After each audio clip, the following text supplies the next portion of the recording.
Your meeting. Whichever. Maybe just make sure I'm not phone address. Who else do we have on the phone? Good morning, this is Jared McCoy with OBH. Jared. This is Gabriella, Douglas County.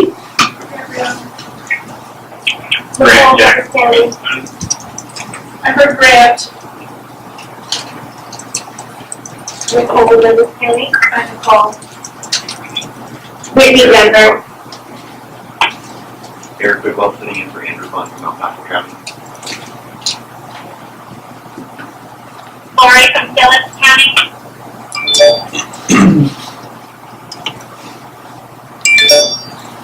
You want to turn it on the side here? Yeah. Jared, Joanna, Grant, Nicole, Whitney, Eric, and Lori. Silent. Yes.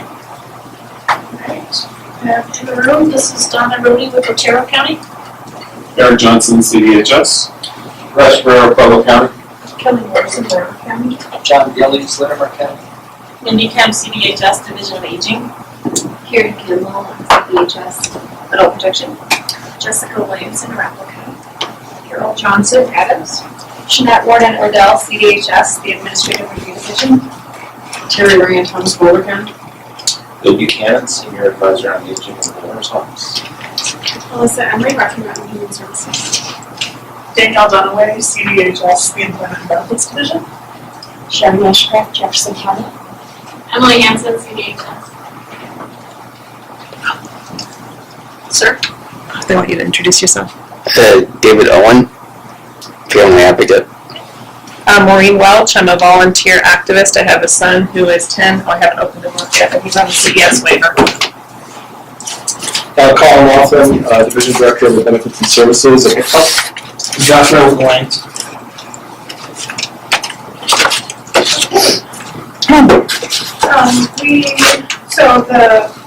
Looking at the minutes and the agenda.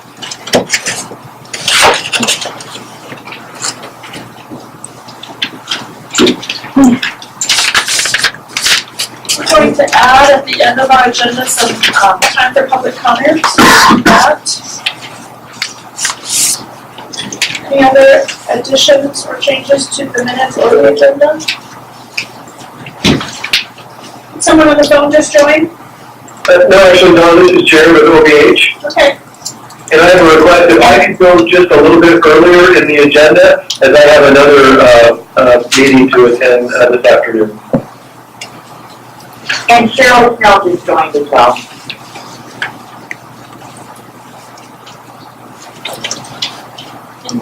Jared, we don't have you on the agenda today. We were going to do some of that stuff in April, I think. Yeah. Right, I just wanted to touch base, maybe 2 minutes with everyone, just to make sure that I'm have it clear as to what we're going to be presenting on next month with the crisis staff. Okay. We can do that first. Yeah.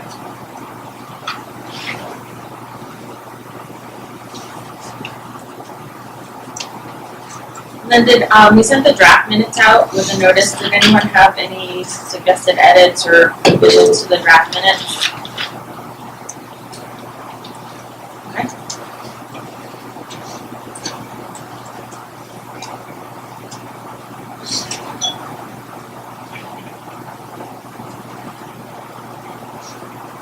Okay, we will declare the minutes and agenda approved.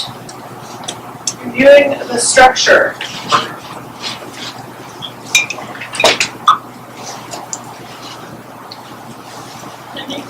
Sure. And do we want to, Jared, do you want to just jump in now and get that clarification so then we can move on? Oh, sure, yeah. Just so I attended last month, SubPAC, and we had the presentation of healthcare policy and finance.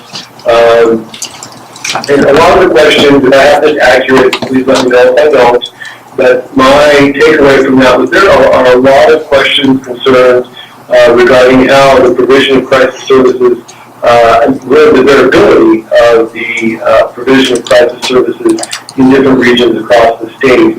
And so I offered initially to bring Mary Hessler and Angela Grosso, our staff folks who would manage the crisis system, to give their presentation presentation, but I'm under the impression that most of the folks in the room and on the phone have had a chance to hear that presentation, and I think we were really kind of looking at more of maybe discussing some contractual issues, and so that's kind of how I've been preparing them to kind of show up and maybe do a formal presentation, maybe a question and answer period that can address the individual questions. But that's what I gleaned from the presentation from HICPA.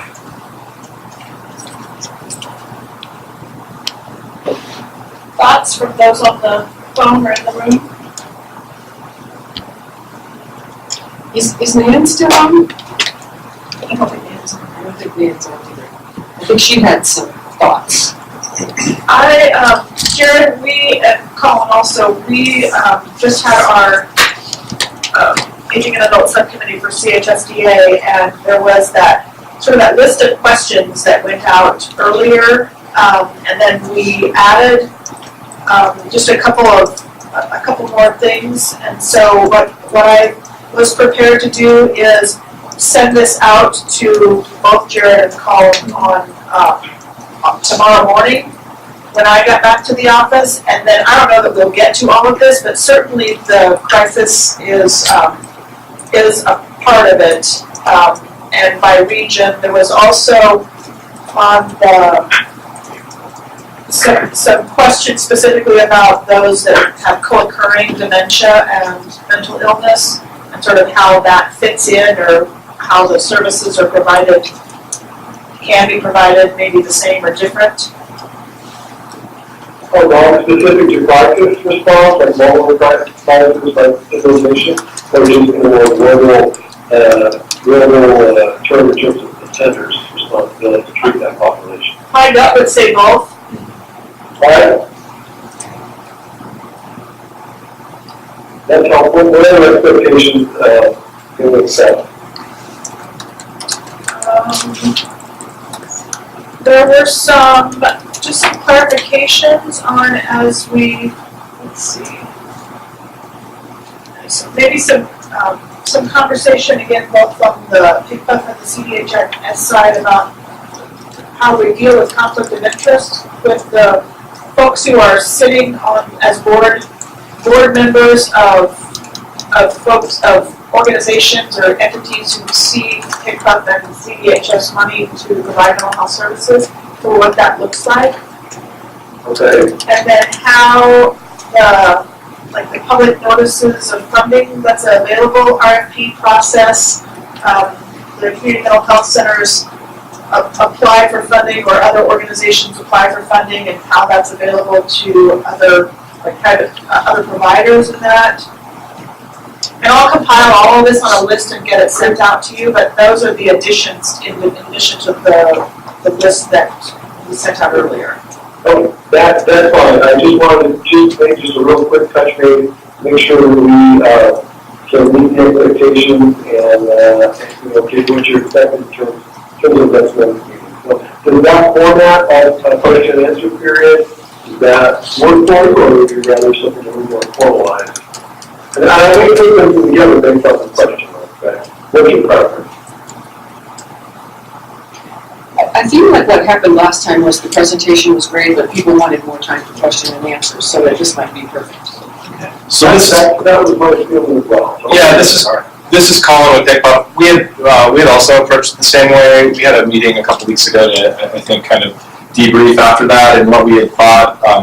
We had heard both from the questions and in the room was it would be good to have maybe a wider variety of people representing the RAIs, the BHOs, maybe some services themselves from HICPA, and be able to answer those questions that range across the spectrum. Because I think to that point, sometimes we're talking about BHOs or you're giving a presentation about BHOs, but people want to hear and talk about RAIs, and so we just thought it would be good to have those people here. Obviously, Donna was going to send over the additional questions, so we can be prepared and I think get the right people in the room, but we were also approaching it as a Q&A.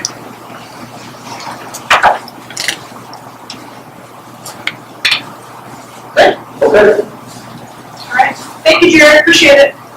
Sure.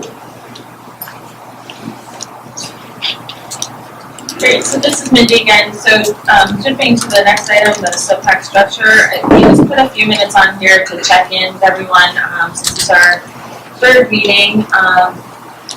And we have all of our voting representatives except for, I think we have one vacancy on the county side for our Northwest region rep. Is that still the case? So we'll continue to sort of leave a spot for that. And hopefully recruit somebody for that position. And then we have had a few requests from folks who had been on the CHSDA aging subcommittee that we transferred to this group that said they no longer are interested in participating. And so we've taken them off the list. So I think we're pretty up to date on who needs to be on this group. But we'll continue to kind of check in regularly on that just to make sure we're getting the right people at the table. In terms of membership, I think that's all I had. And I also wanted to welcome Shanette Gordon-Odell, who's in your room today, who will be representing ARD, since many of you know for adult protection we now have quality assurance unit at ARD, and Shanette oversees that group that she'll be participating on their behalf so that she can be a good kind of liaison between any APS or adult and aging related topics that are discussed here and the work that they're doing over there. So thanks for being with us. Thank you. And I think that's the only addition we have since last time on the membership side. Couple of Very much. Yeah, a couple other just brief notices. Donna and I will be sharing with PAC today an update to the PAC bylaws, which just reflect the addition of this aging and adult SubPAC. Since it's all the other SubPACs are listed in the bylaws, we thought, well, we should now be too, since that was approved several months ago at PAC, but we just hadn't gotten the bylaws updated, so we'll be making that revision hopefully today. See a problem with them approving that addition. Let's see, what else did I have on my notes? There was a question about, in terms of the voting members, would an alternate be okay? And so I just wanted to share with the group that, looking at the PAC bylaws, if you're a voting member from a county or a state, you can send an alternate or designate somebody, your other regional rep, for example, to be your alternate for that day to vote on your behalf. And we may have a voting item later today, so that'll be applicable.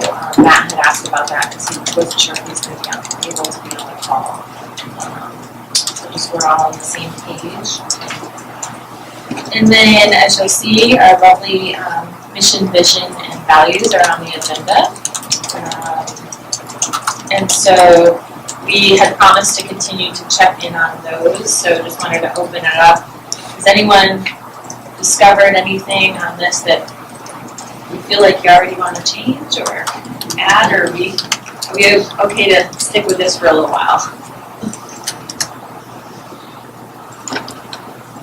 It's kind of a loaded question, I think, after the last couple of minutes. I told you to spend an hour. Yeah, let's dive back in. But it looks pretty good. It looks like us. And as you'll see, I am driving on the webinar here today, so bear with me if we need to change out documents for those on the phone. But I think that's it. I think that's all for structure. Were there any other questions or concerns related to operational structure type stuff before we move on? It occurred to me when you were talking about voting policy. Does the agenda typically identify a potential voting item ahead of time so that we know that, and how is that indicated? Yeah, that's a good question. We didn't identify it on this one, except for the policy submittal for the vote packet 3 will be a voting item. If the group wants to take a vote today.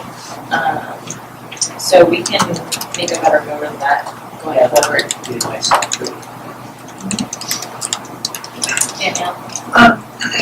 I would encourage us when using acronyms to potentially fully state what we're talking about before using the acronym, or else providing some sort of a common acronym list, just because we're all coming from different areas and different areas of expertise, and so some of the acronyms already used today are is that? And, so I don't know if anybody else has struggled with that at all today or in other meetings, but I would just challenge us to either speak in full or to come up with a commonly used acronym list that we can all utilize.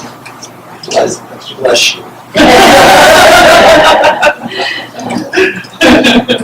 I was gonna say, that's actually an excellent segue into our next. Well, then I set that up, So let me introduce Wade Buchanan to y'all. He's in the room, and Wade's kindly agreed to join us today. He's the new governor's senior advisor on aging. And so we thought it'd be a great idea to have Wade come today and get to know all of you, get sort of a little bit of the county perspective on adult and aging issues, and then also share with us a little bit about his background, what brings him to the table, and then what the role is, and sort of what his timeline is to get some good things going on at the governor's office. And so with that, I'm just going to turn it over to you, Wade, if you don't mind, to share with the group why you're here. Thank you.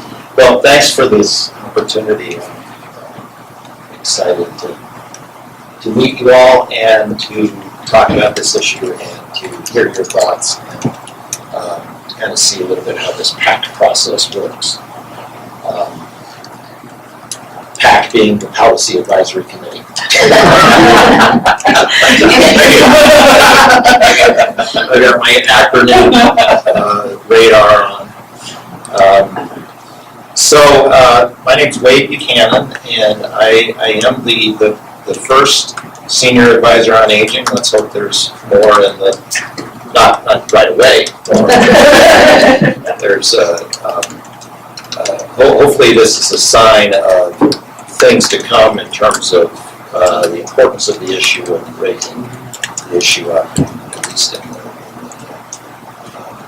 in state government. A little bit about me, and then a little bit about the position and what I know so far in terms of what we're going to try to do, and then I'd love to just take as much time as you'll allow me to hear your thoughts about the position and the role of the state. I was looking at your mission, your vision and mission, and the last part of the mission statement, effectively influencing statewide best practices, policy, funding, and rules, seems to be a really good conversation to have, because it's kind of it's about as succinct a statement of my job as I've seen, and it was certainly a lot more succinct than was in the job announcement. Feel free to use it.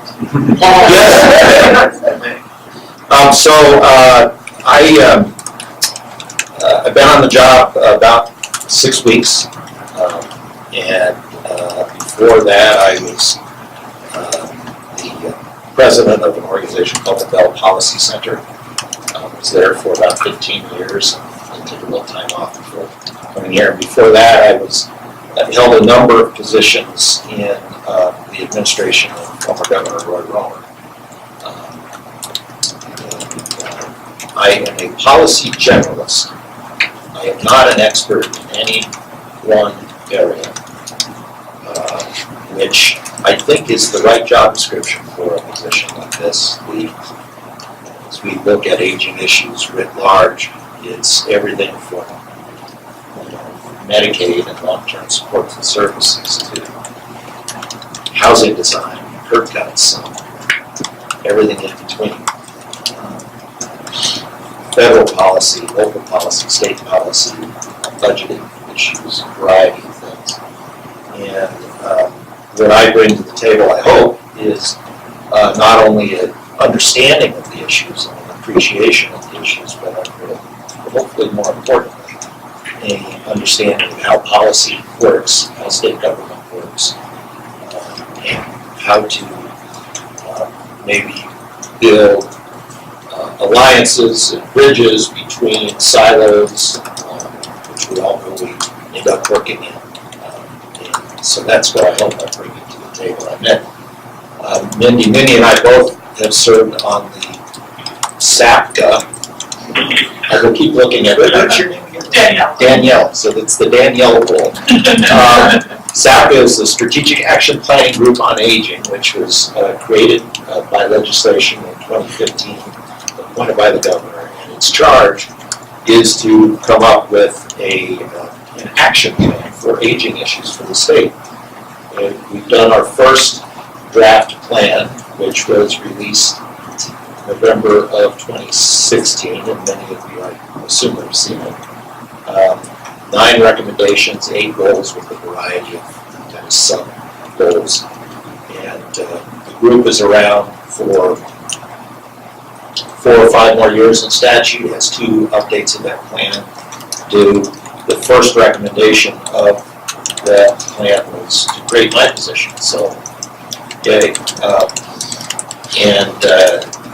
I really view the work of the SAPCA, but also the Respite Care Task Force, the Community Living Advisory Group, Community Living Plan, the Framework on Aging that CDHS did, 4 or 5 other thought pieces as a good sound basis to start working from. We don't need to be reinventing any wheels here. There's a lot of wheels invented, there's a lot of wheels rolling, a lot of very good people doing great work already. My job is not to reinvent that, second guess that, though there may be a little bit of that in there, but to really figure out how do we make this, how do we raise this up, and how do we effectively influence these issues, and really over the time that we have advance focus on older adults as a central focus of the state. So we're headed toward, as I know I'm speaking to the choir, but we're headed toward a structure of society that we've never known before. Where 25% or more of us are over 60, and that would be, but that's not just a wave of one generation or something that is happening because of a certain group that was born at a certain time. It's where we're going to be forevermore, barring some catastrophe, which we don't think about. It's where we're going to be forevermore, and it's due to extraordinary advances in public health and medical science and workplace safety and other things that happened in the 20th century. A 66% increase in longevity. To me, just a phenomenal accomplishment of science and social work. And going from the beginning of last century a life expectancy of 47 years to one that's almost 80. 2.7% of public folks were I did recognize that was you. Yeah. Sorry.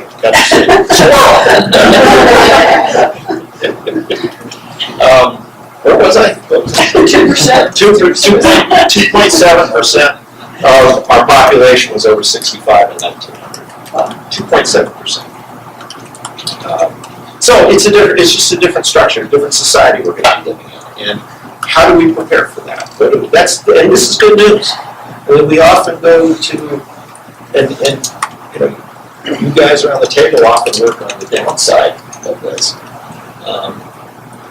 What life issues look like, when folks need supports, what that looks like, budgets that don't meet the need, and all. So there's a tendency for us to, and oftentimes when families realize they're kind of encountering this issues, it's through some crisis. A diagnosis of illness, a fall,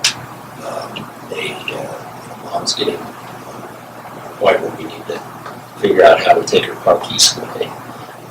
All those sorts of, that's how families tend to kind of encounter it. But you step back and you think about it, this is overwhelmingly good news. we're living longer, and our challenge as a society is how do we live better?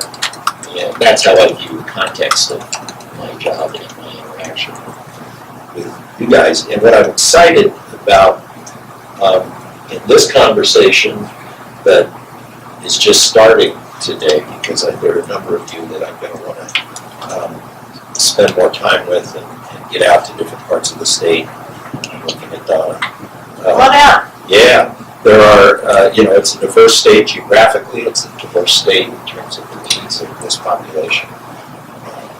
And so it's just the beginning of a conversation, but I personally think that the key to the best solutions lies largely at the community level.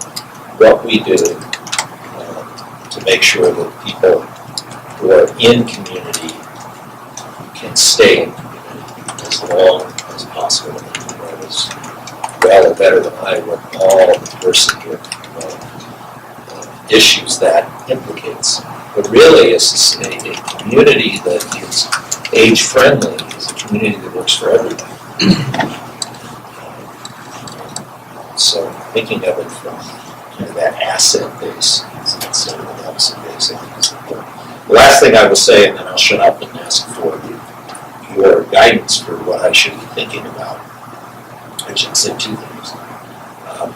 One is the position is funded by Next 50 Initiative, which probably have heard of. It's the Conversion Foundation, Creative and Innovation, for-profit. We have a number of conversion foundations in the healthcare arena, Rose, Community Health Foundation, and Colorado Trust, and Colorado Cares. This is our first conversion foundation. I'm just trying so hard not to say the aging space. I hate that term, but it keeps coming up in my head. And so we'll probably see more, but my position is funded by it. It's a 3-year position. Obviously, there's kind of a gut check at the end of this year with who the new governor is and whether that person will be committed to pursuing these issues, and whether I'm the right fit for that or not. But chances are, the way we're working is that this will be a 3-year commitment from the state and goals of that to understand how to not necessarily this position, but certainly these issues, to place them permanently within the infrastructure of the state,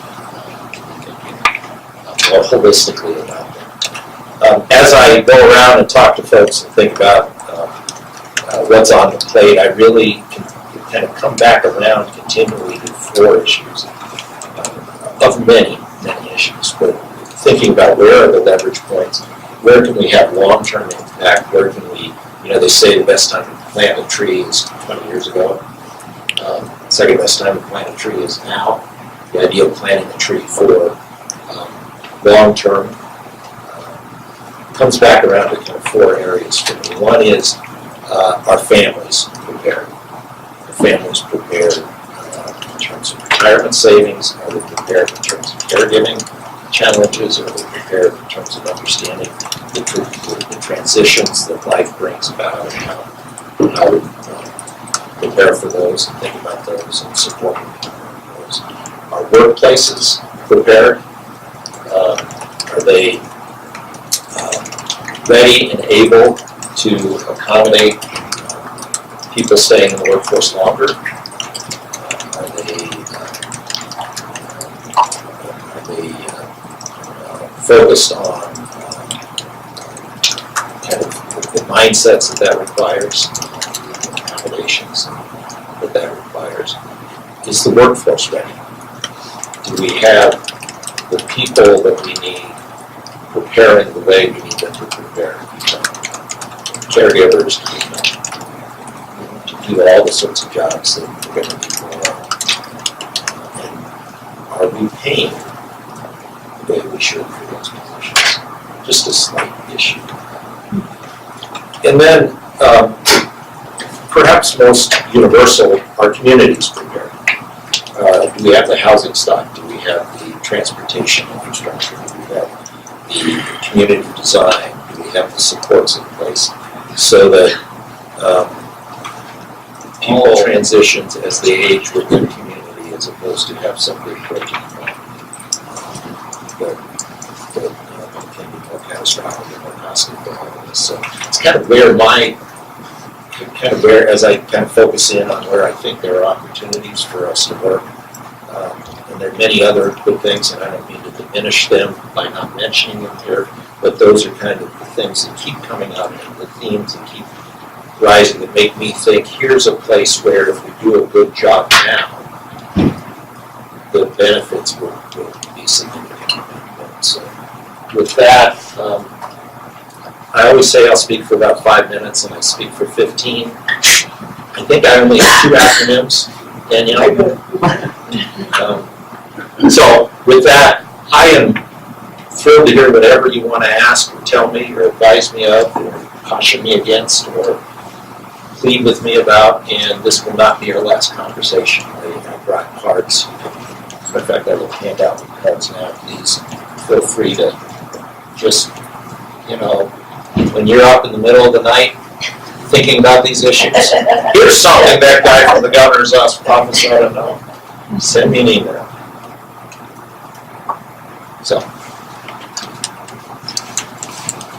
Great, so for those on the phone and those in the room, And Mindy, will you send my contact information, folks, on the phone? Sure.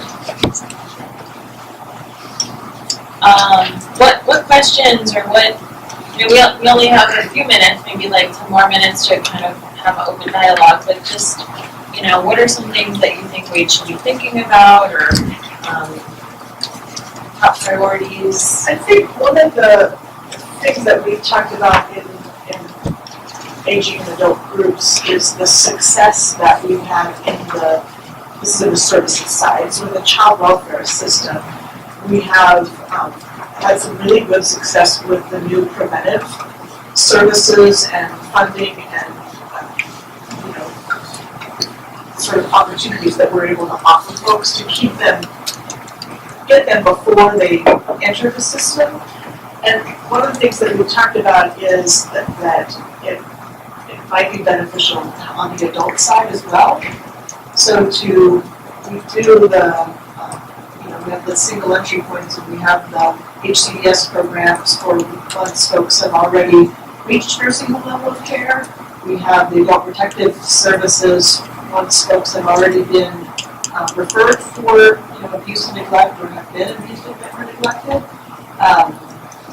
They're exploited, and so what it might look like to also have prevention services Go upstream. for the adult side to keep them out of these systems. What does that look like?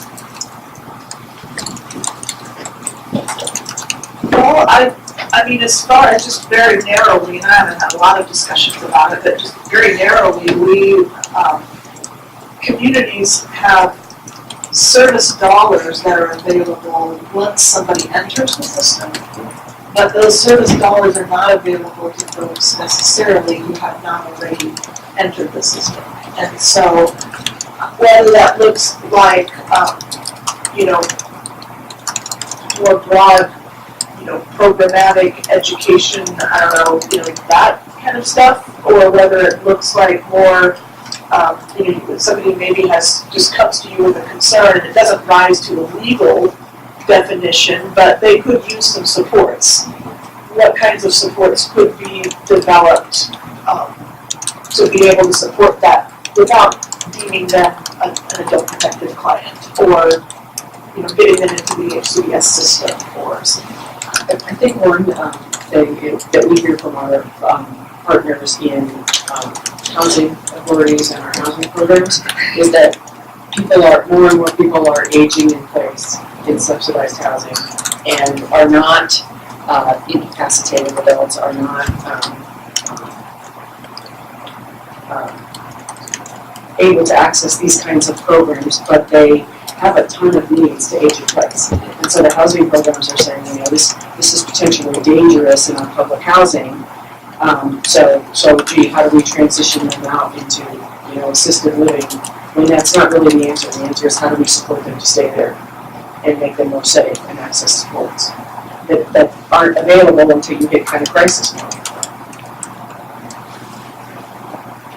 I think what child welfare has is, the ability to open up voluntary cases for families in need if they come to the agency and say, we really need help, but we're hands are tied with adult protection. They have to have those type 2 categories of at-risk adult or a mistreatment category.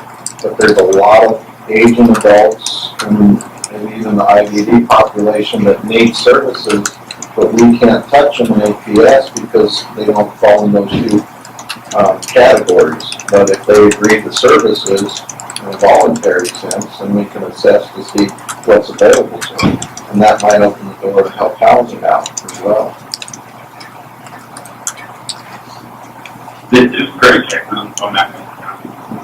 A lot of our preventive services right now are kind of funded by Older Americans Act funding through our area agency on aging, and which a lot of that funding is then funneled through our ADRC, the Aging Disability Resource Center, but which does help out tremendously with a big part of our population, but it completely misses the understated population, which nowadays has under 60 population with disabilities and seniors with disabilities.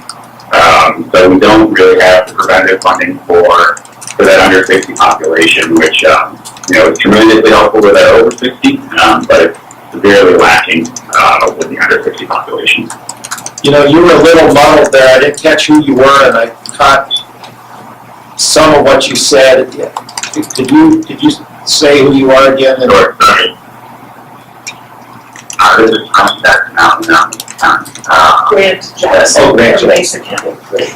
For some reason, you're sending out Grant. I'm on a cell phone, sorry. You can tell. Grant, will you do me a favor so we don't kind of bog down here? Mindy's going to send you my contact information. Can you send that thought in an email to me? Absolutely. I'm sorry about that, but I appreciate the opportunity here. One of the things that I really appreciate about what you said, and one of the focus areas of your job is that connecting those silos that we all find ourselves in. We can't be the knower of all things, and so there is some necessary evil for silos in order to really know your stuff. But as it becomes more and more complicated, there's more and more silos, and navigating those silos when you're in the business is near impossible. And when you have never been in the business, you've grown up working for the railroad or something. Just knowing where do you even start is an amazing barrier. So I really appreciate that you're focused on being that bridge, or developing the bridge. That you don't have to be the whole bridge. You don't have to be the bridge over all the silos. I get a song coming up.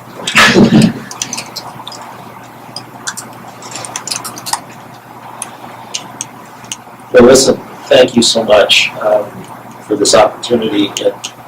Obviously, that was not the sum total of your thoughts. Please do consider me a kind of an open ear and a bit of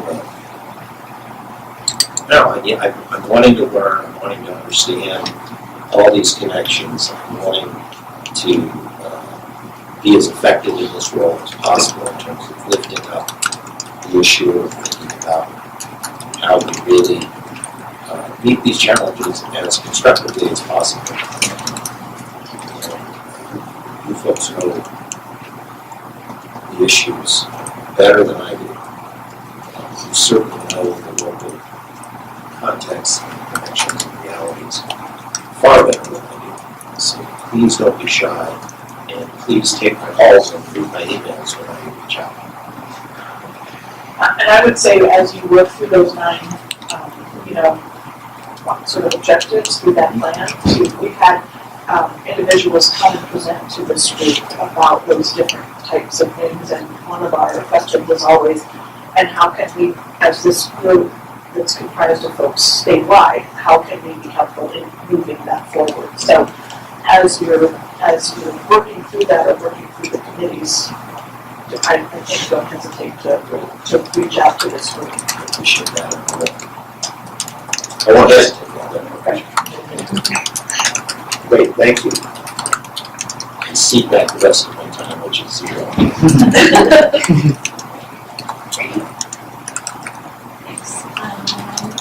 We'll move on. So next on the agenda, we have Megan Carroll to present on the ABS task group to give us an update.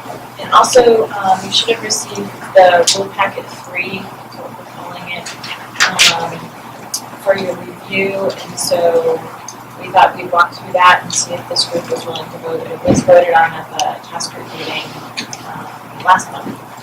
So it's ready to come to this group for review. So, Carol, away.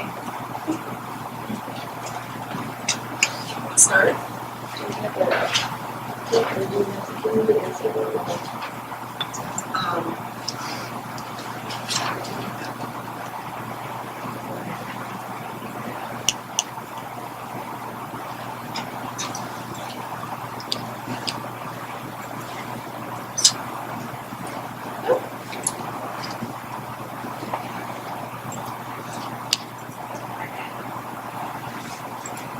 Can't drive very well without a mouse.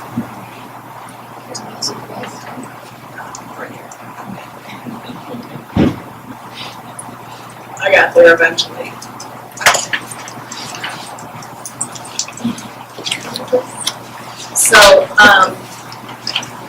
So with the task group, we did get through Rule Packet 3. Rule Packet 3 actually focuses on the employer check parts of the statute.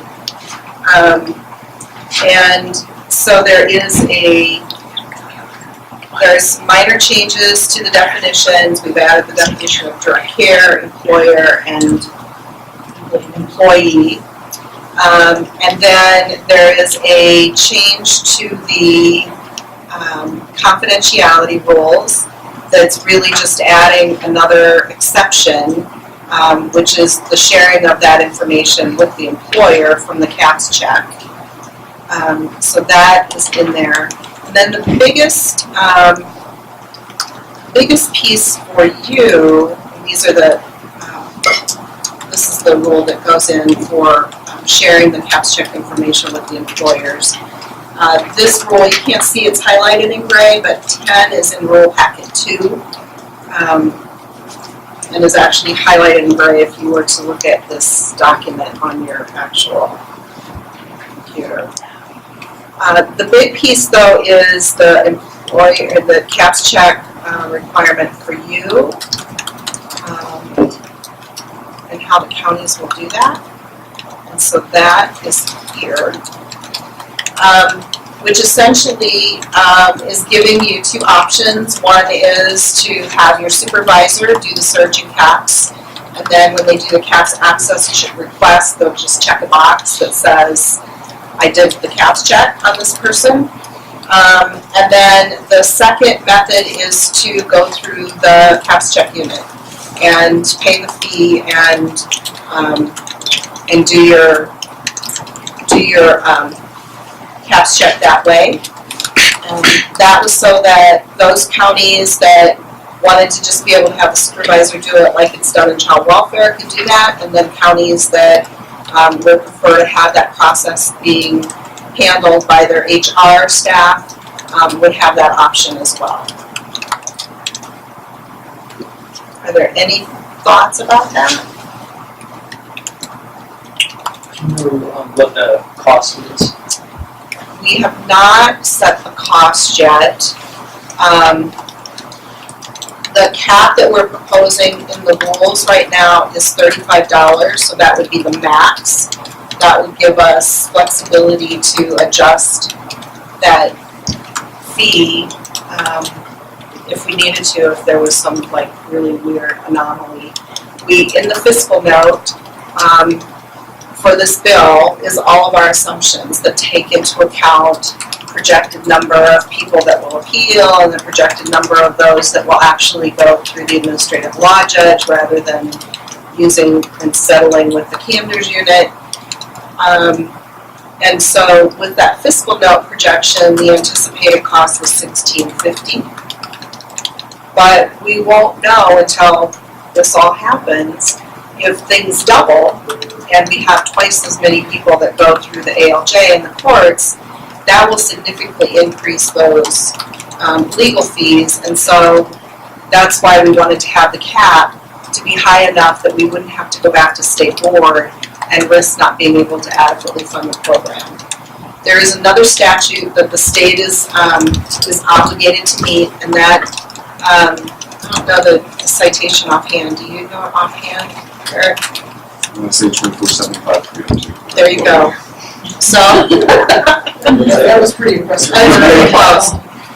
But that statute actually says that in a cash fund, you cannot charge a fee and carry over more than 16.5% of the expenditures that you had in the prior year.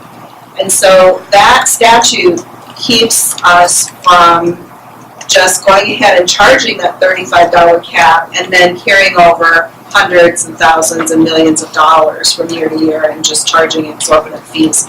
So that is that check and balance that would make sure that we kept the fees where they are. And since this is a brand new program, and we based our estimates off of kind of what's occurring in child welfare with their background check, it could be very different for us as we look at that. And currently, the cost for the caps or the trails check is $28. So the $35 cap is not an exorbitant cap either. If you look at what child welfare is having to charge right now for that check of the trails system. Are there any other questions about the county rules around this?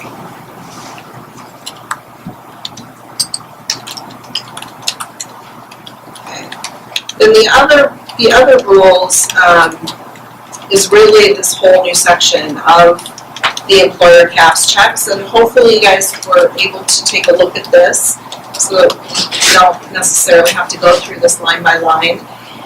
But it essentially lays out the employers that will be required to complete a caps check, and these are the only employers that will be allowed to complete a caps check. If they're not on this list, they can't request that data.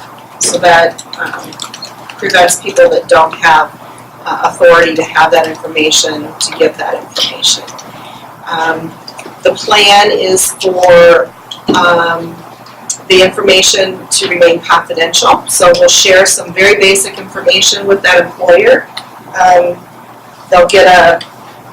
They'll either get a response that there was no hit, so that person is not in our system as a substantiated perpetrator, or they'll get a response that there was a hit. And if it's a hit, they'll get the date the report was received, they'll get the county that did the investigation, they'll get the mistreatment category, so abuse, neglect, exploitation, whatever it was, and they'll get the severity level, which is being proposed as part of the changes in Rule Packet 2.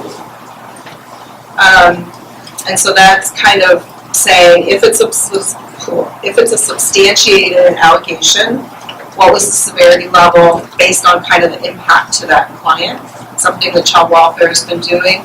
And the employers have asked for that to give them some kind of guidance. Because if it's something minor, they may choose to discuss with that applicant what that situation was.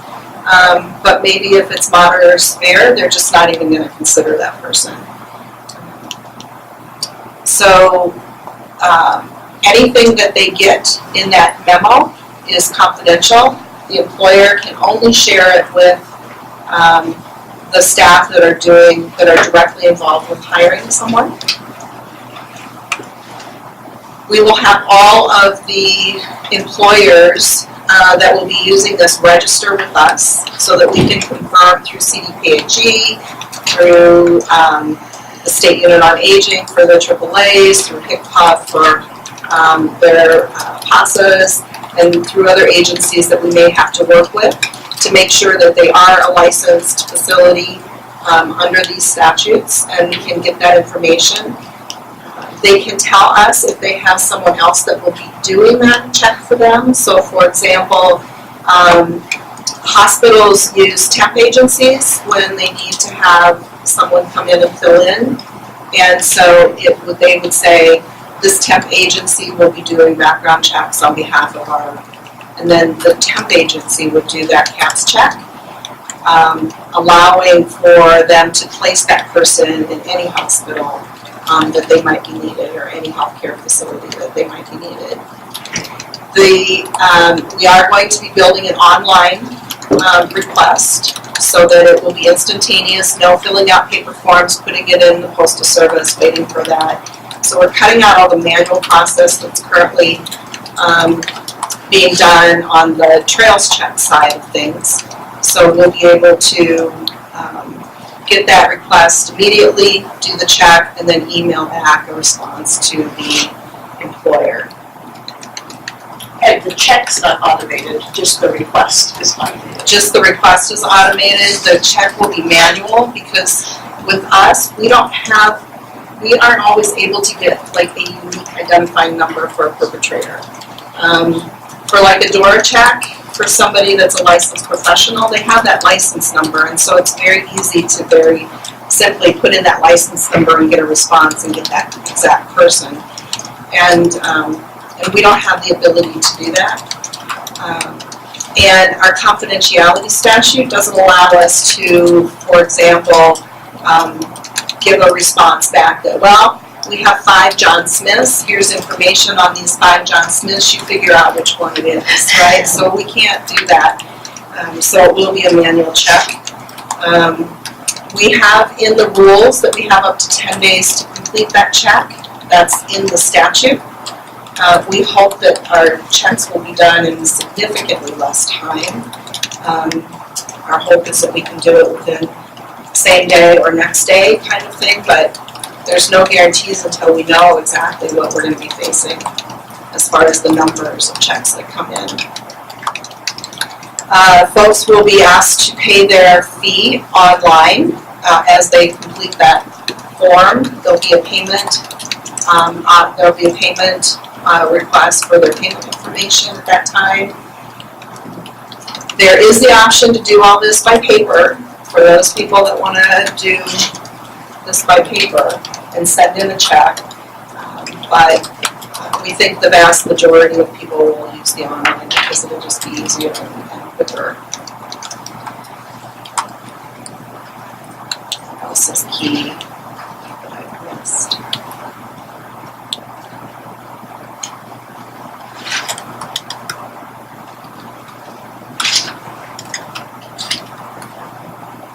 Oh, yes, and we are still looking into the possibility of doing a flag check so that when someone does the initial check and says, I'd like a check on Peg Rogers, and Peg Rogers comes up clean in the CAPS background check, but a month later I've hit somebody in my facility that I've been working in and now I'm substantiated, the system would alert the CAPS check unit that there was a new substantiation on a person that had a background check, and then the CAPS check unit can inform that employer. So we're very close to being able to figure out that we can do that. It's kind of been like we've been in discussions with Fertitta, but I think we're getting closer to being able to say, yes, we'll be able to do that. So will that notification go to whichever agency did that CAPS check? Or will it automatically go to the? So like if it's if I do in Ontario County, I do the checks for my APS workers, they come out clean in a month, something happens somewhere, then does that come to me because I did the first To you, check? you did the check. You will see in here, it's a little bit earlier, but we added there's a provision that the employers will be asked to send us information if they choose not to hire someone that they've requested a CAPS check on, or that the person no longer works for them. The reason for that is we obviously don't want to be notifying employers when the person no longer works there. So it's an effort to try and, avoid that kind of a situation where it's a year or two down the road, the person doesn't work there anymore. We get to flag check, and we want to make sure that that person, that employer still employs that person. I should know this, but if somebody works is an adult protective worker in Benton County, and so they have this check, and then they come to Otero County to work as a single entry point worker, do I have to redo the CAPS check? Or because they were CAPS checked before? Yes, you'll have to redo the bill of this. That's part of the statute, is every time you're hiring somebody. Which is why language got into the statute that allowed like a temp agency. Because, if I go to work for St. Anthony's and, today, and then go somewhere else tomorrow, and then I'm back there on Monday, I don't want that hospital to have to continually do these CAPS checks, but just let the temp agency do that for them. There is rules here talks about when things will not be provided to the employer. So again, we are not going back to anything that is substantiated prior to when due process starts. And due process will start July 1. So only perpetrators who are substantiated on or after July 1 of 2018 will be considered part of the CAPS check. Anything prior to that will not be a hit for the employer. There are certain types of settlement agreements that the perpetrator may enter into with the Camden's unit, and depending on what that settlement agreement is, that substantiation may or may not be reportable. If the perpetrator was 10 or younger at the time of the substantiation, that will not be reportable. That's the age of culpability that child welfare has set. And also, there needs to be at least 2 positive data point matches before we will say this is the John Smith. If all we have is John Smith, and we match a John Smith, but we can't match on anything else, date of birth, email address, home address, anything like that, that will not be reported to the employers. And I think that's it. So the task group voted, I believe it was unanimously, to support this rule package as it was written. And so we are hoping to get a vote from this group so that we can move it to PAC next month. So that we can get these into effect, so we know exactly what we're dealing with when we start the bill with Fertiva on the changes to the CAP system for this. And also, we're taking this month off, the task group. We need a break. I move approval. Second? I'll second. Do we need to, can we do a voice vote, or do we need a? We can probably do a voice vote. So just a quick question, severity levels are not in this? No, they're in PAC 2.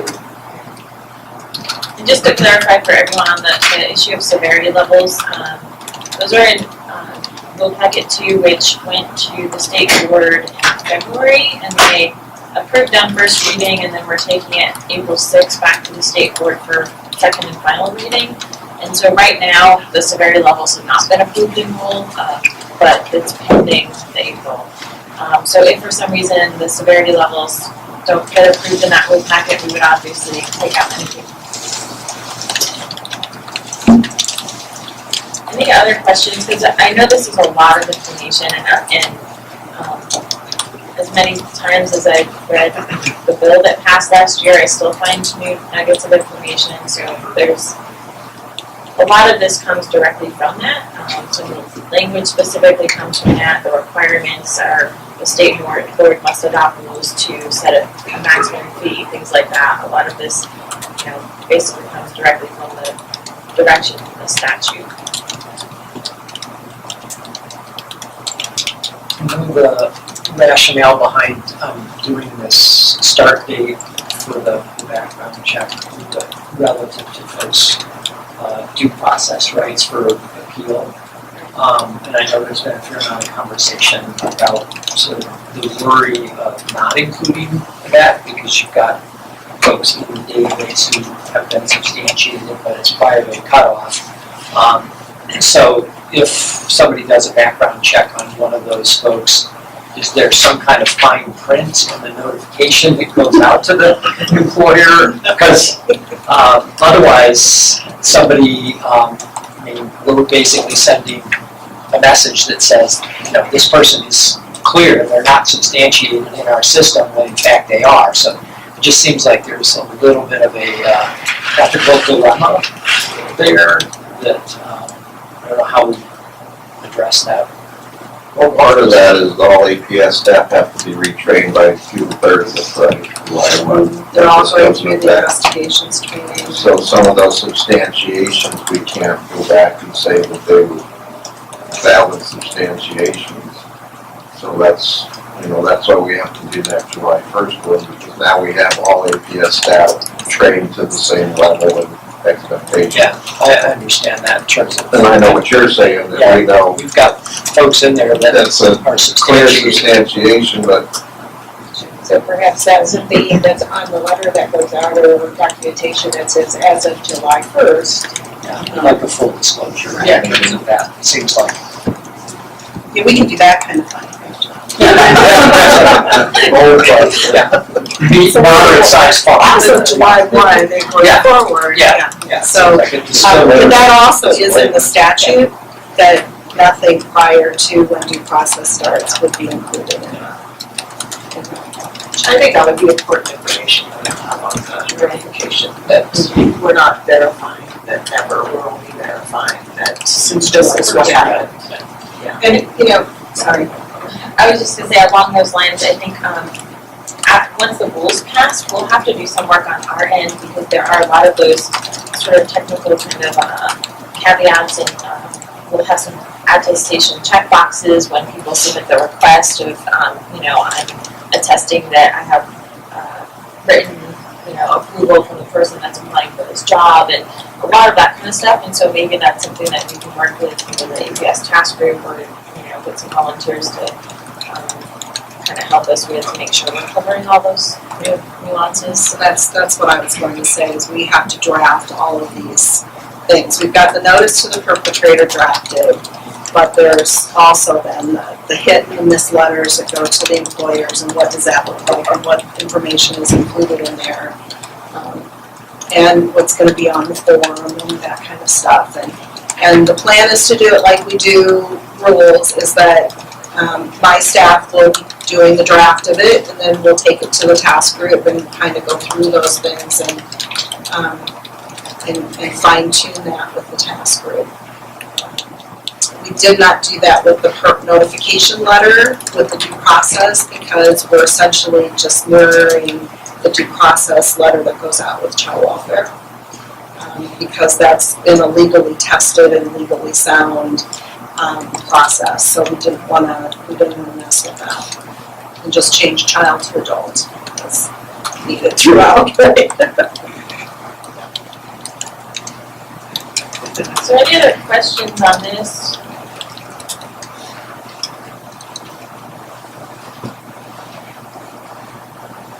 So all in favor, say yay. Yeah. Okay. And I know, I checked and we have a quorum of voting members. And so those on the phone, do you wanna, who are voting members, do you wanna voice your vote?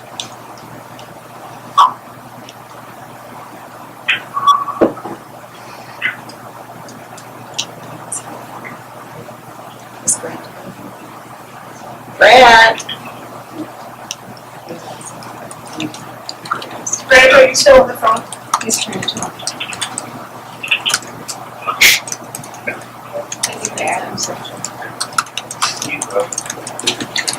You can type your answer into the webinar questions.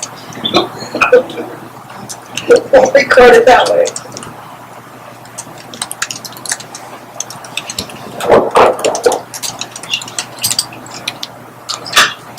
Any opposed?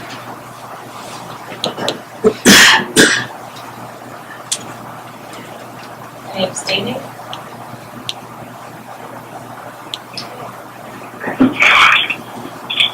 Looks like it passed. Oh, and you guys want an allocation date?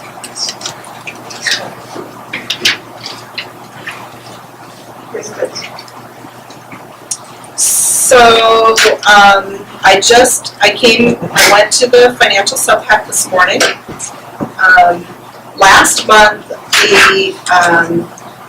the financial SubPAC asked us to go back, and provide some additional data for them on our model.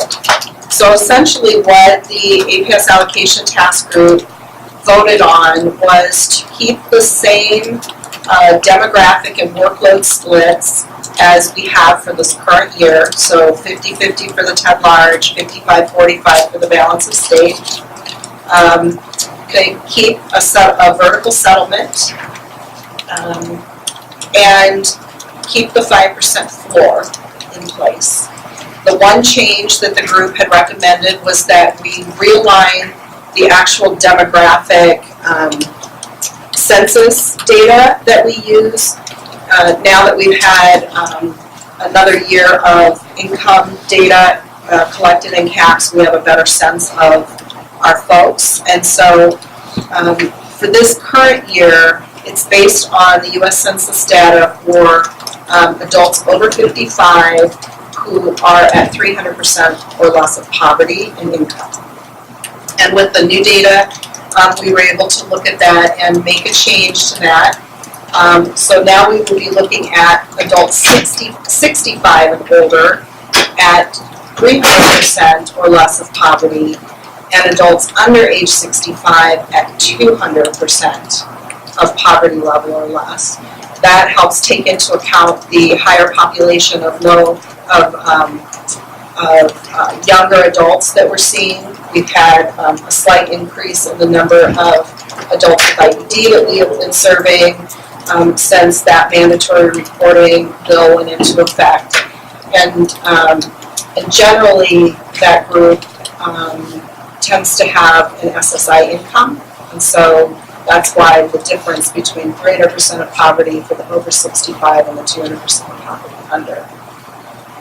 The SubPAC was in favor of the changes that we had recommended, but had asked us to look at the floor because we had said keep the 5% floor with the intent of completely removing the floor from the allocation in the next 2 to 4 years. And the group said that was too long.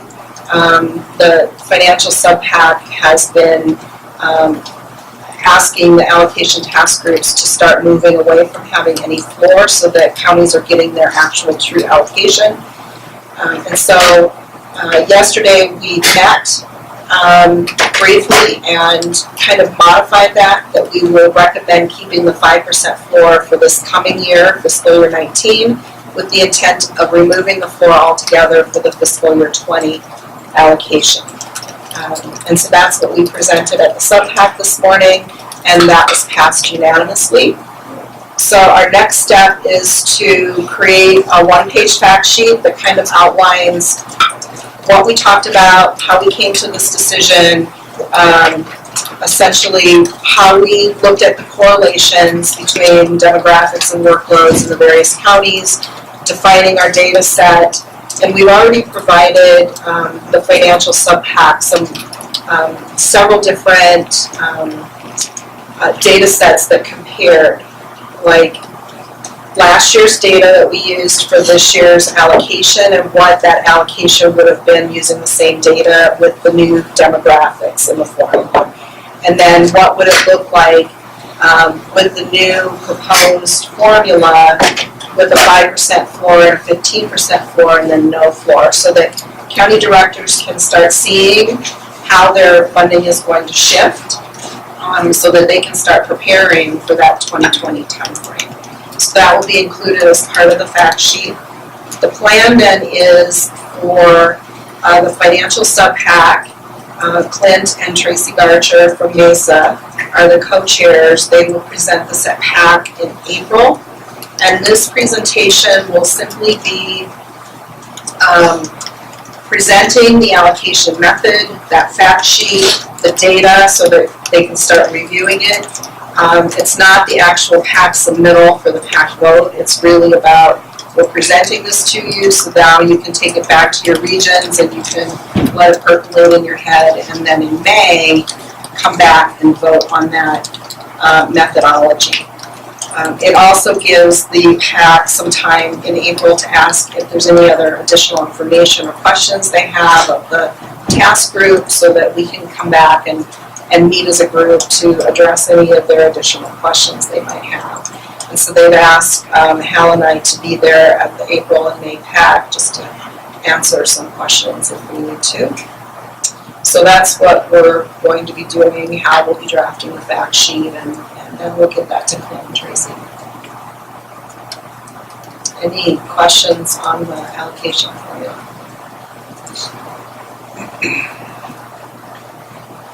The client services formula will be the same. We'll use the new demographic behind the scenes, and it'll stay the same with the minimum $2,000 allocation for every county, and then based on workload and population in there.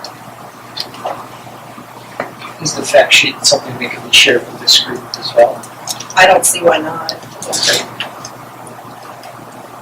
And that will be developed sometime over the next. We have to have it to Tracy and Clint 2 weeks prior to the next PAC meeting, so So we'll get that out to this group.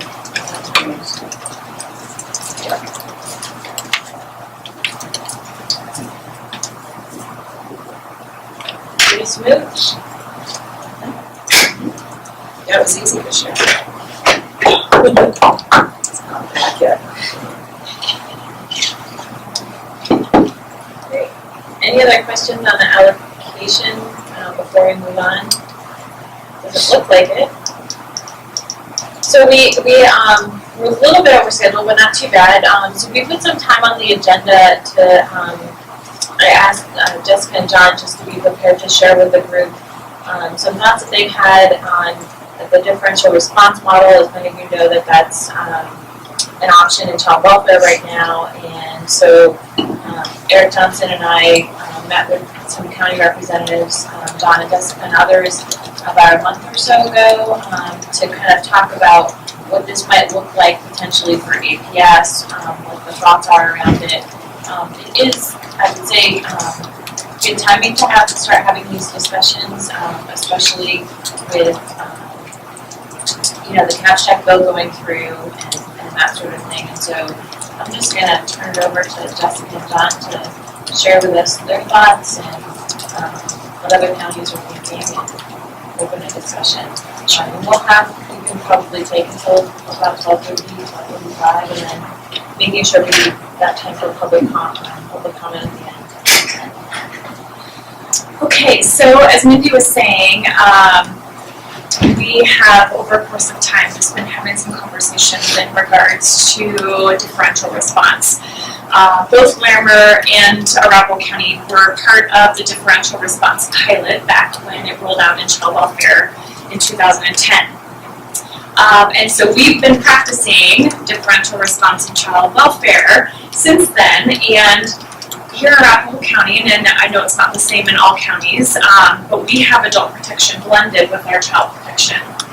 And So it kind of raises question around why would we do this same practice in adult protection that we're doing in child protection. So I know Mindy has sent you guys some information in regards to Colorado's differential response model, and then the evaluation of the program with regards to child welfare, and then also sent you a framework of some of the. So we practice what's called partnering for safety, which folds nicely into our differential response work. So for people that maybe aren't entirely familiar with differential response, it allows for a two-track response to families. So before differential response rolled out, and still some counties practice, when you have different referrals come into your department, they all go down a one-track system. So for example, we historically had a child welfare referral that came in, and it was a kiddo who was maybe truant from school, and another referral that came in, and it involved a child fatality. And those referrals would go down an investigative response track, despite them being very different referrals.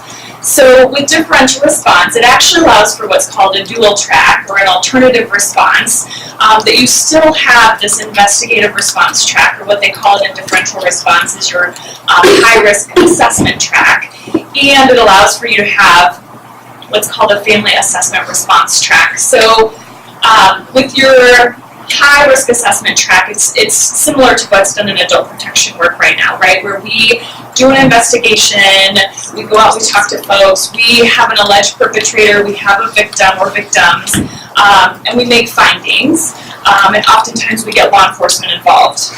Well, on the family assessment response side of things, it doesn't include all of that. So it allows for us to call a client when we get a referral call, to call them and say, hi, the department received this report of concern. Here's what we know. We'd like to come out and meet with you. We'd like to come out and see what resources and support you already have in place. We'd like to help you to determine what you think your family needs. And so it's a more collaborative approach with families.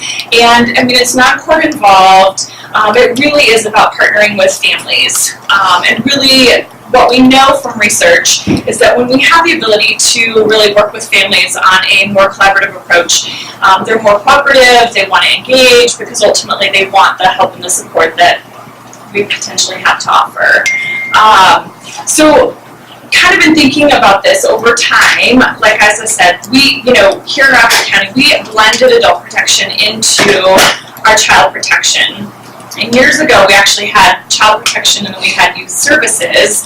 And we blended youth services into child protection because what we sort of know historically too, and looking at our data, is that children who enter the child protection system often then penetrate the juvenile justice system as adolescents. And now, with some of our legislation change in regards to IDD, we have youth who then go on from the child protection system into the adult protection system. And so we kind of said here, like, we're protective services birth to death. And so it doesn't matter the population that we're servicing, that ultimately we want our practice to look the same, and we want to be able to engage and partner with families and partner with our adults and be able to go out and mitigate safety concerns with them. I think about times when staff have a difficult time getting a hold of a client. They've been out to the home multiple times and knocked and nobody answers, and we've sent letters and sort of made our diligent efforts to get a hold of them that ultimately close out because we're unable to locate, but we haven't mitigated those safety concerns. And I wonder sometimes if we have the ability to call ahead and say, hey, again, we got this report of concern. I'd like to schedule some time to come out and talk to you.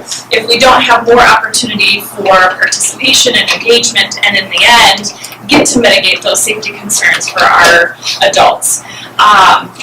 And so while it's important, and I think in this model, again, we have the investigative track that allows for us when we have these high-risk situations, that we can still go down that track. But we also have this other track that when you think about like folks, when we get referrals coming in regarding folks who are self-neglect, does it really make sense to make a finding against them? Or does it make sense to have the ability to go out and meet with them and engage them and offer services and support? I used an example in our earlier meeting, and I've used this a handful of times, of an elderly couple. We got a referral came in, this has been several months, maybe even a year ago, where it was caretaker neglect, and you have an elderly man who is simply taking care of his elderly wife. And it looks like potentially it's caretaker neglect, but in reality, this gentleman's doing what he can with what he has, and it's a matter of how can we intervene and engage and provide services and support, and not have to make a finding and not, use the terminology of, an alleged perpetrator and victims, but, sort of use words like assessment and how can I help you and let's work together. And so that's really kind of what differential response is about. And so we've had lots of different conversations as a county here with other counties across Colorado who are doing differential response in child welfare, who we said, would you be interested in potentially joining us in this effort to maybe look at and explore piloting differential response in adult protection? With that, there obviously needs to come some changes, and we know that, and so this is sort of the very ground level, but wanting the ability to kind of pursue this and see what it would take. How could we get to a place where we would be able to say, okay, I think we're ready to do a pilot, and can we do this? And if there's potential that other counties might be outside of even counties who do differential response that might be interested. And so that's kind of where we've landed. I don't know if you have anything, if I missed anything. Great job. I think that folks in child welfare who have been doing differential response have really appreciated the opportunity to right-size the intervention and suspending the need to make a finding in some of those lower risk cases has improved their ability to join with the family and move towards safety. And I think the research that was included that CSU did shows that the approach is just as safe as the traditional response. So being able to right-size that intervention, I think, can reduce some of the unintended consequences that we might have also by coming in potentially more heavy-handed than we need to. I think the other thing we talked about was the prevention track, which in child welfare now has emerged in some counties. You really have 3 different tracks, allows you to serve some families who don't meet the criteria to screen in. But nationally, the definition of a differential response system means you have 2 or more tracks after the point of screening in, after it meets criteria.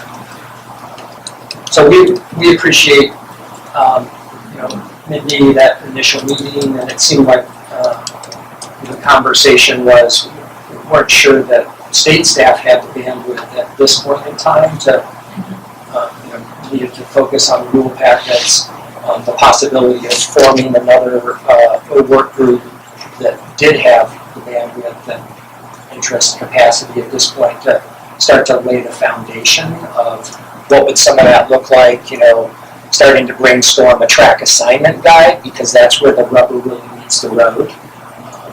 In your assignment, which kinds of cases, it seems like the self-neglect cases are the obvious ones, and there's some examples nationally of other folks who are doing that. So we're, I guess, looking maybe for the approval or sanction, recommendation of putting together a work group and digging in.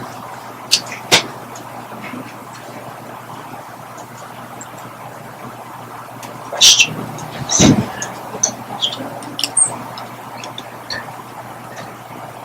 I have a question. And so, Heidi, would there be a way to track when there is actually self-neglect occurring in those cases, since there is no finding, is there another way to track when that is occurring? I imagine that data would be valuable at some level. Is that a data point you have to report somewhere? Yeah, we have to report that to the federal agency, to ACR. It's part of the NAMERS data.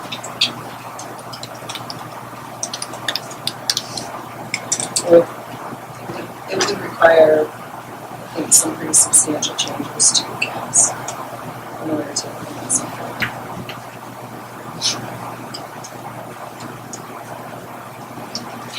And we recognize, like, this is not something that, I mean, I couldn't tell you, I was a caseworker at the time when we implemented differential response on the child welfare side of things, and I can tell you, like, this, I mean, sort of the bigger picture would be that this would be a change over a period of time, right? Like, because there's lots of things that have to occur, and there's financial impact, there's, I mean, lots of things, and so I think part of this work group would be to look at things like that, like what are the have-tos and, you know, maybe the things that we have to do right now, and I know that there would be substantial change and just lots of things, but I think kind of the smaller picture would be to, in this, you know, where we're at right now, is this something that, I mean, could we take a look at those pieces within this work group and figure out what exactly are all of those pieces, and at some point, could we potentially look at piloting it on a smaller level before then rolling it out, because it would include lots of changes and potential changes in caps. And so I think to say that it's, I mean, we know that this is much larger than what obviously we're presenting today, and it would of course be something over a period of time. And is there any philosophical opposition at the state level that you know of to the exploration of it? This is Eric. I would say that, and this is probably speaking more personally than for the department.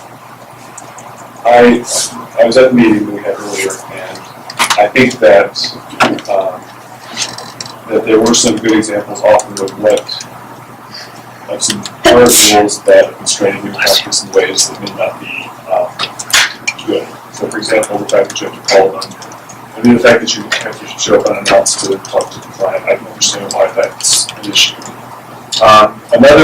There were others where when we talked about the meeting, I was less sure, like, well, I'm not sure if I've been following the logic.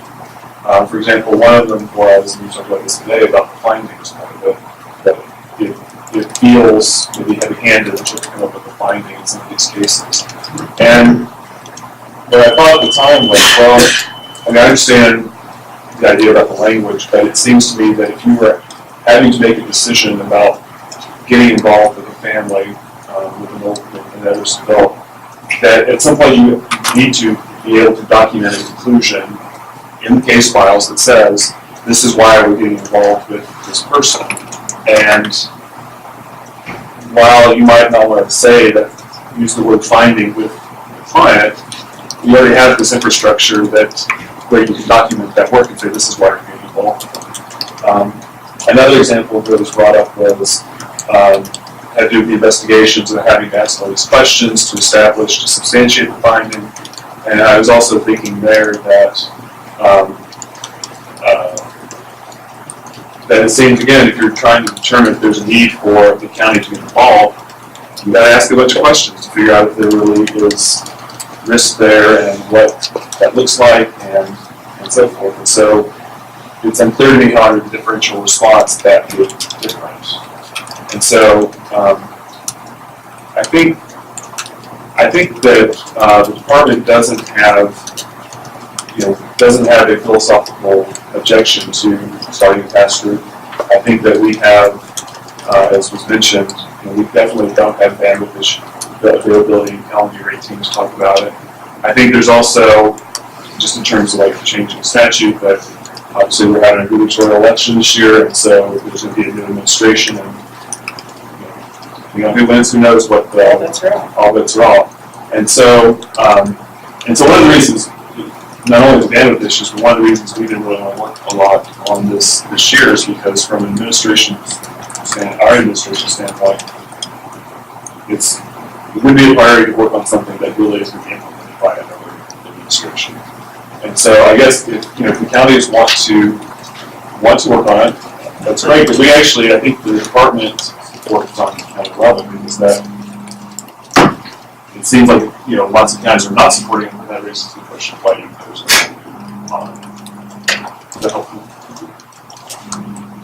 Well, and I would say there's a lot of counties across Colorado that don't support DR and child welfare. I mean, 50% of the counties in Colorado currently are practicing differential response, and it's never been mandatory, although it's headed that way, with a plan to get folks there. And so I think it would be the same in adult protection, that counties could opt to not, if they would rather not practice, that they don't have to, but for the counties that see the benefits in this practice and see the outcomes of this type of practice, that they would have the opportunity to implement differential response in their work.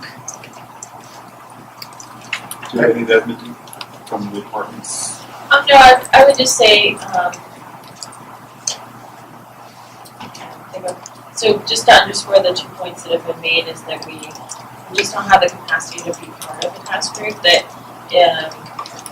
we would want to sort of have some of our staff time at the state dedicated to really researching this, exploring all avenues and sort of doing our due diligence before coming up with a conclusion on where we would fall on it. But it does make sense to have those counties that are interested, maybe do some of that legwork for us, that we've, given you guys some questions to think about, things that if we had time we would go looking into. And so why wouldn't it make sense for you to start working on that and maybe give some of that information. And the other thing we've talked about is, in a few months, once the rule packets and some of the practice changes that have come out of House Bill 1284 have been sort of dealt with through the APS task group, that maybe it makes sense for the group of counties that are working on this to dedicate some time at a task group meeting to talk to the other county reps about it at that point.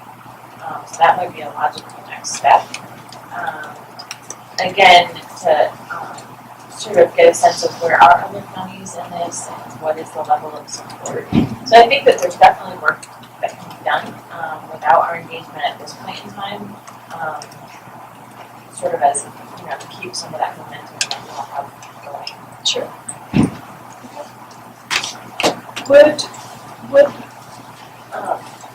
Would it make sense to go ahead and do the submittal to PAC for sort of the PAC sanction of creating this group of counties to work on it with the specific, sort of the goals and the membership and all of that kind of stuff, even if CDHS didn't have the bandwidth right now?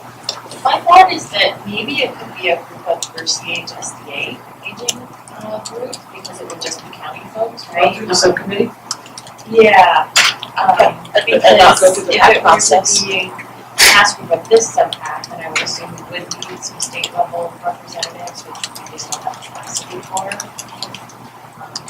Unless a miracle happens and we did double the APS state hearing tomorrow. So maybe that's a logical next step. But then again, since we already have that APS task group formed through the subPAC process, dedicating some time in June and July to the discussion. Yeah. Does that make sense? Yeah. Because even though we're talking about the bandwidth, and I know it's different aspects to that, some of those meetings have been half day, been shortened, taking months off. So it does seem like there's at least enough capacity to have some reporting up and into that group. Right, actually. It's half day and that day off is because we don't have the time to dedicate to that whole day because of our staffing issues and everything else that we're trying to get done with this bill. say that as part of our parking lot items that we have for our Right. task group, this is on there. Right, yeah. So if it was a subgroup, but then it's reporting back. Right. Yeah. And then, so a more, since again, we don't have a ton of time today, but then that would allow for a more, kind of a forum for diving into some of those issues once you guys have had a chance to put some stuff down on paper and, you know. And then, I mean, we could even open it up to this group if other people wanted to join, they knew that was on the agenda, and if they're not an official member of that task group, but another county rep wanted to be part of that conversation, we can promote it through Lexi and CHSDA and make sure others know. Sure. And I think speaking about bandwidth, I mean, the only real concern that I've heard from some of the counties that I talked to about exploring and going into DR is how, you know, because of the other things, you know, that are going on. But I think that once we talk about, well, we're not proposing, no one that I know of is proposing, beginning DR in 3 months. It's just beginning the conversation about what would it look like and what would it take and what are the, what would have to happen before it happens. So the implementation, if we decide that's what we want to do, the implementation of DR is, a year down the road, not a month down the road. Right. But at least, because even the pilot would need statutory approval. Yes, right. So once we have those conversations, then I think, because the counties also feel, the bandwidth issue as well, especially with all, when we're just now, doing the substantiation, and sort of that training. So how does this, look, with that? And I think that once folks are trained, then I think that's a better, more robust conversation. Once everybody knows what this looks like, and then look at what something else might look like. So.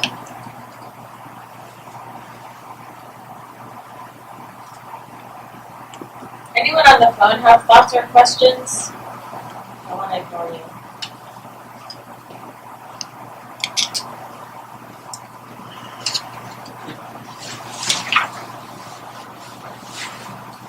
Okay. Well, it sounds like we have a little bit of a game plan then.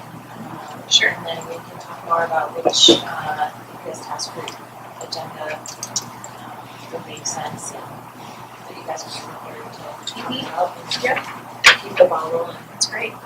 Perfect. Thank you. Thank you guys for sharing that information. We'll follow up.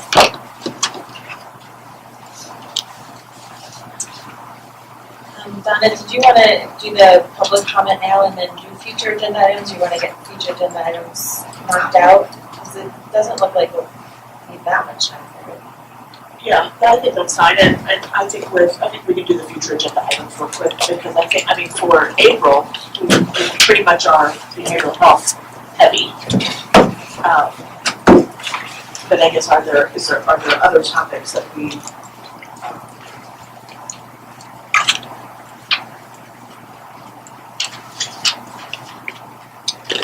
need to talk about for the April? Or are folks okay with a couple of hours that we just related to?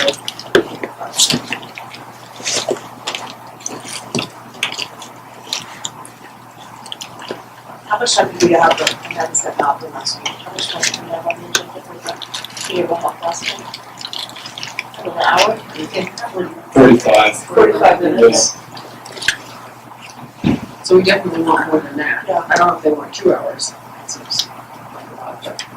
I mean, I think it's that I expected and I assume OBH expects it to be a pretty wide-ranging conversation, so wouldn't want to shortchange the group in terms of what the conversation is, but 2 hours front to back with one topic might be a bit much, but I think it's your guys' call for what the expectations are. We certainly want to give enough time to be able to answer questions.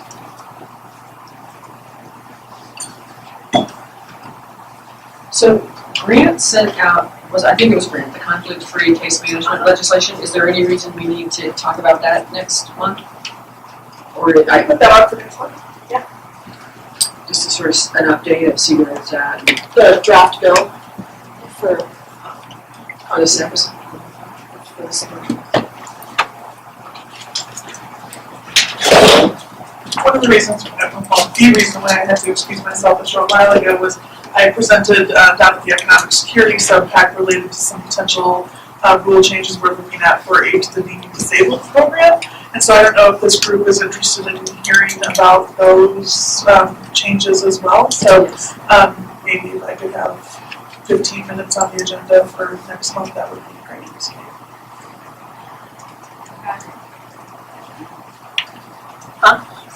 Got it. So maybe like an hour, 15 minutes, let's say, for the behavioral health, something like that, and then 15 for conflict free, 15 for emails, and then beginning and end. Yeah. We did have Ruby from Kickbox down for potentially April on the long-term care timeliness. I don't know if anyone has. Ruby's the wrong one. Did we Yeah. decide that? I think, but I don't know who the right one is. Yeah, I'll talk. So I actually, it's somewhat serendipitous that you want to talk about conflict free, because I was going to have Jen Martinez or Brittany Trio here, hopefully here next month anyway, to talk about, I think, the case management components, because I may have some questions on that in terms of who does what within the long-term care system. So I think that would be a natural fit. I can also talk with Tim Cortez, who's kind of running some of the new initiatives over at the department, or HICLF rather, see who would be the best person. If we could push that off to May, I'm happy to talk to Ruby about, I don't know if we engaged her or not, but. I think that this was, the long-term care timeliness, if I remember right, that was about the new incentive for was around long-term services and supports and the timeliness of doing those applications and redeterminations, and I feel like that maybe we came to a resolution on We that. talked about that last time, right? Yeah. Kind of indeed. Right, and I think maybe we might be able to take this off, because I think that Joshua Montoya was here and we had that baseline information, which was one of the things that we really wanted to have.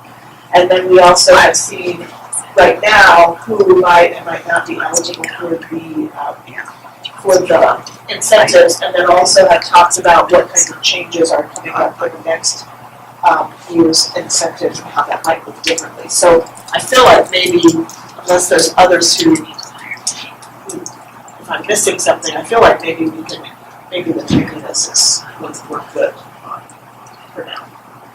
At least for April. At least for April for sure, yes. We'll kind of scratch that one. The other note I had was, since Jeanette will be joining us, and they have the ARD steering committee, and they've committed a portion of that group to talk about the APS QA. I don't know what the timeline is for that group meeting, but I think we had thought maybe an update from this group isn't necessary every month, because that steering committee doesn't even meet quarterly, as needed, I guess. But maybe we can talk offline about following that steering committee's meetings the next month, giving an update to this group. Does that make sense? Sure. Okay. So we can figure out what months or what dates that makes sense. All right. Any other agenda items that Donna and I should be focusing on going forward? I think we're pretty good for April. And then if folks in between now and April have ideas for like lining things up for May, just reach out to us and let us know.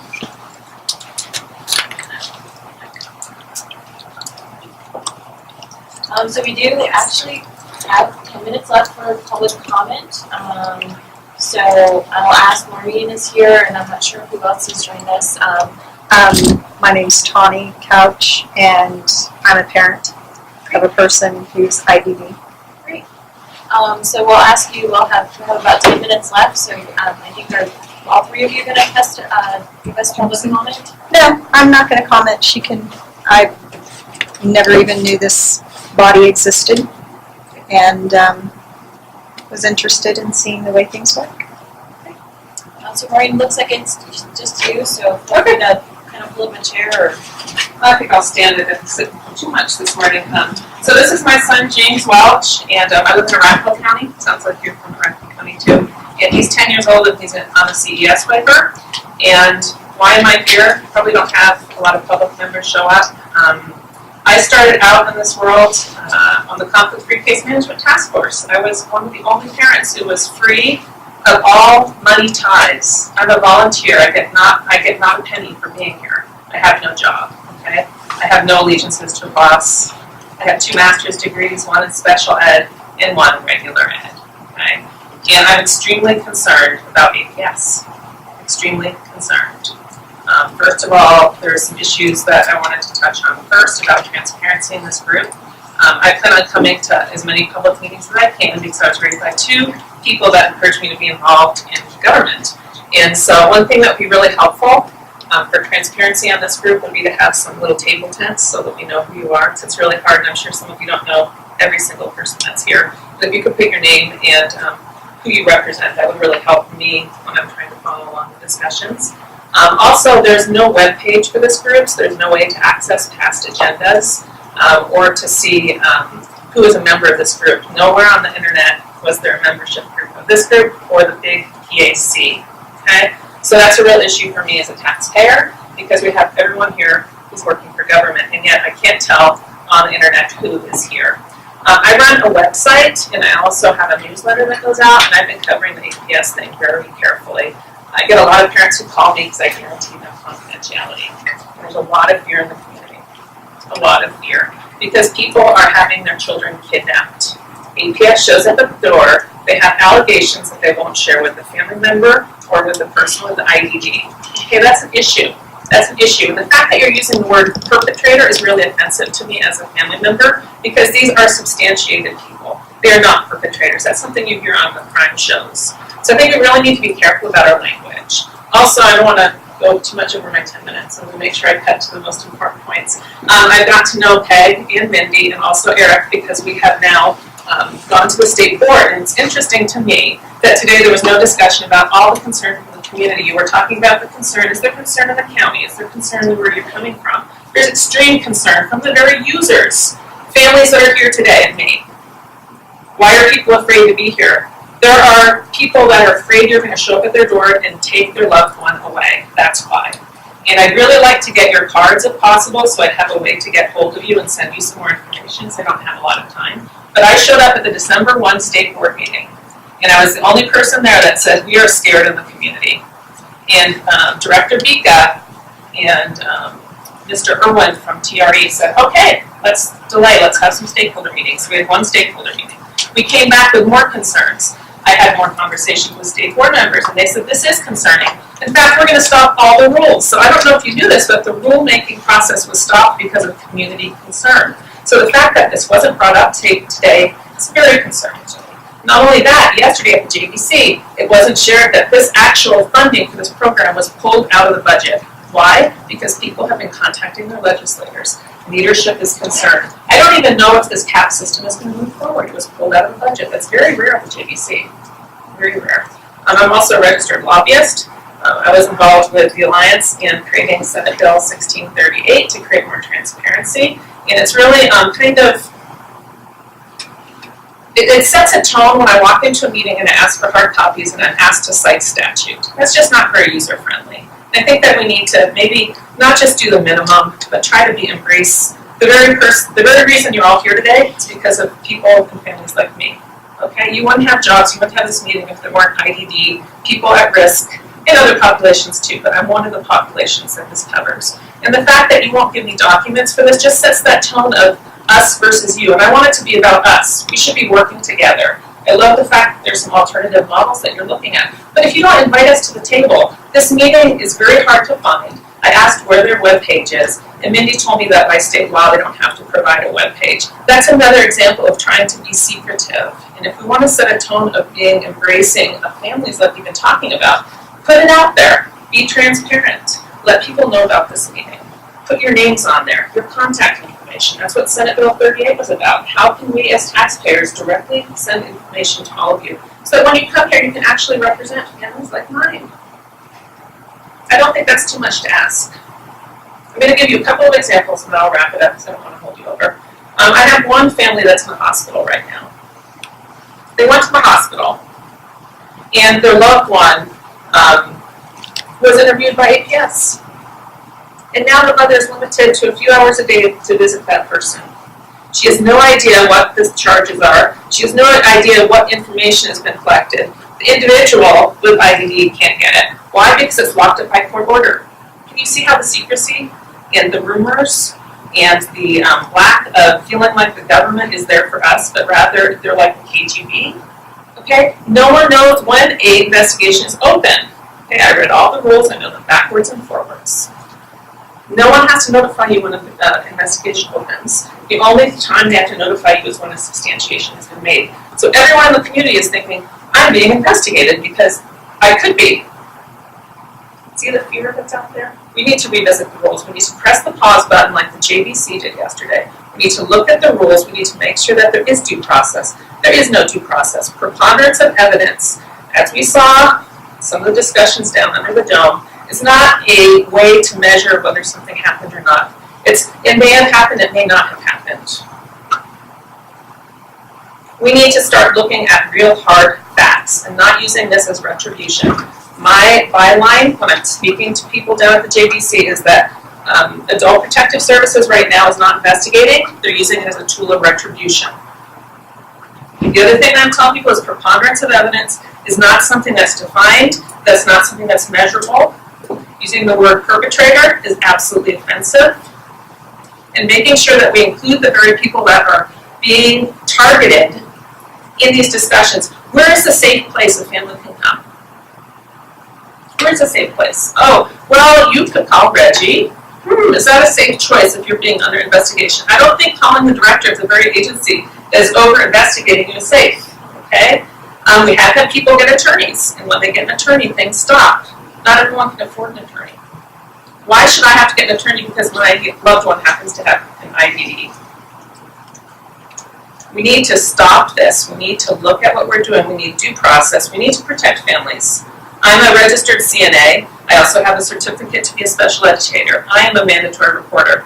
But we need to use some good sense of judgment when we're using these. And right now, there's some good people out there. I'm not saying they're not, but there's a lot of bad people. There's certain investigators that are not doing it by the book. They're telling families directly, I don't have to abide by the rules and regulations. I can do anything I want. And you can't see anything I'm doing because it's all locked up and you have to get a court order to see it. That's the way it is right now. So I really think that I'm happy to be here and to learn more about this body because I started at the state board, then I went to the task force, then I realized that this generates the rules before it goes to the task force. I'm peeling the onion. And unfortunately, I don't go away. I keep coming back and I keep digging and I keep learning. So I'm a lifelong learner and I have all the time in the world to keep learning and to contact you. So I'd really appreciate it if you could pass your cards down so that I would have your information. And I look forward to seeing you at the PAC meeting. I'm happy to take any questions either here at the table or as we're around today.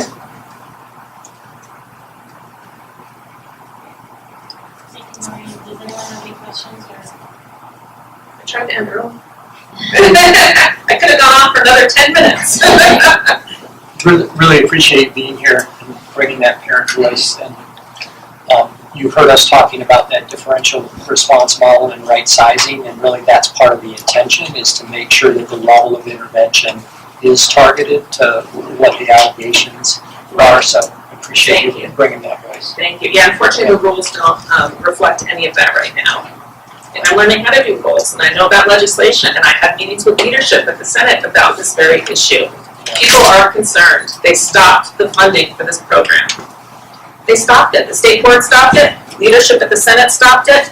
This is serious stuff. This program may not exist unless the act gets cleaned up. And I think there's a need for it. I'm not denying that. I want to make that clear. I'm a teacher. I'm a mandatory reporter. I've had students that needed true intervention, and they need to be in foster care. Okay? And I had to report them. That was part of my job. But we have situations where that is not the case. We have another case where a sister wanted to be the guardian, and APS overruled her. And they always say, oh, there's no available parent member. That's not my experience. That's not my experience. That APS is not being even-handed. There's 64 different ways of interpreting the rules. In Bernie Boucher, at the last state board meeting, I respect that man. He's done a lot of service for the state. He said, in all my time on this board, I've never been so concerned for this. This is a real problem. A state supervised program with county implementation, this is running amok. He agrees that there's problems here. There's a lot of problems, and I'm saying thank you for all being the good people at the table, trying to do the right thing, but unfortunately, unless we have the rules and the parameters in statute or in the rules, we know that things can't be enforced. So I look forward to getting to know all of you more, and I have some cards if any of you are interested I can hand out. And I don't know, I don't see anyone passing cards, but I'd love to have yours. I did get yours, thank you, and I got Erin's. All right, thank you so much.